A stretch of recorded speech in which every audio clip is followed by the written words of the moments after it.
미국 제119대 의회가 개원했습니다. 새 의회에서는 특히 인도태평양 영내 핵무기 재배치를 주장해온 상원 의원들이 국가안보 주요 위원회를 이끌게 돼 주목됩니다. 이조은 기자가 보도합니다. 미국의 제119대 의회가 3일 개원하면서 공화당의 마이크 존슨 의원이 하원 의장으로 다시 선출됐습니다.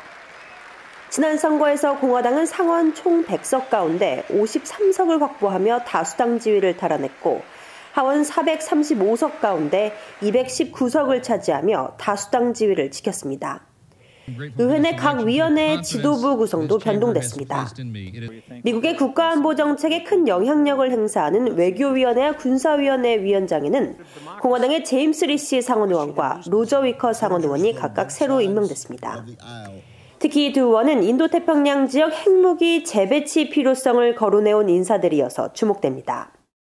지난 118대 의회에서 군사위 공화당 간사였던 위커 의원은 지난해 5월 발표한 대규모 방위 투자 계획을 통해 미국은 인도태평양 영내 새로운 핵공유 협정과 미국 전술핵의 한반도 재배치를 고려해야 한다고 제안했습니다.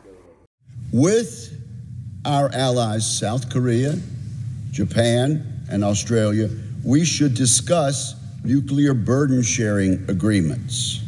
It's time for them to step forward and join us in nuclear burden sharing.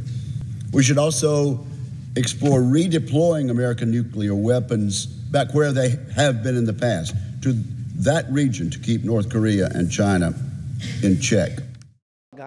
118대 의회 상원 외교위원회 공화당 간사를 맡았던 리시 의원도 지난해 8월 VOA에 중국과 러시아, 북한의 핵역량 강화 추세를 언급하면서 확장 억지력 강화를 위해 태평양 정부의 핵무기 재배치를 고려해야 한다며 이 문제에 대해 동맹국들과 논의를 심화하는 것이 금기시돼선 안 된다고 밝힌 바 있습니다.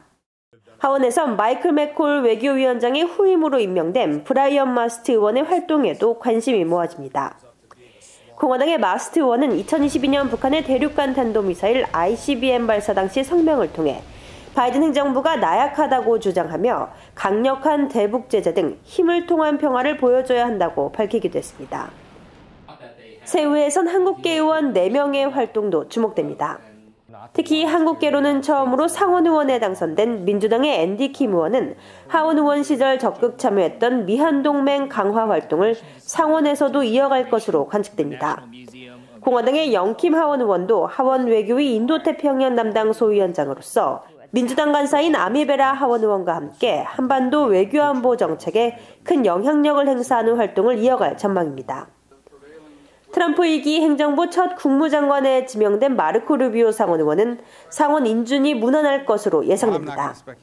루비오 의원은 중국과 북한 문제에 대해 강경한 목소리를 내었으며 이에 따라 루비오 의원이 대표 발의해왔던 북한 인권법 재승인 법안 관련 노력은 상원 외교위 공화당 의원들의 지지로 계속될 전망입니다. VOA 뉴스 이조은입니다.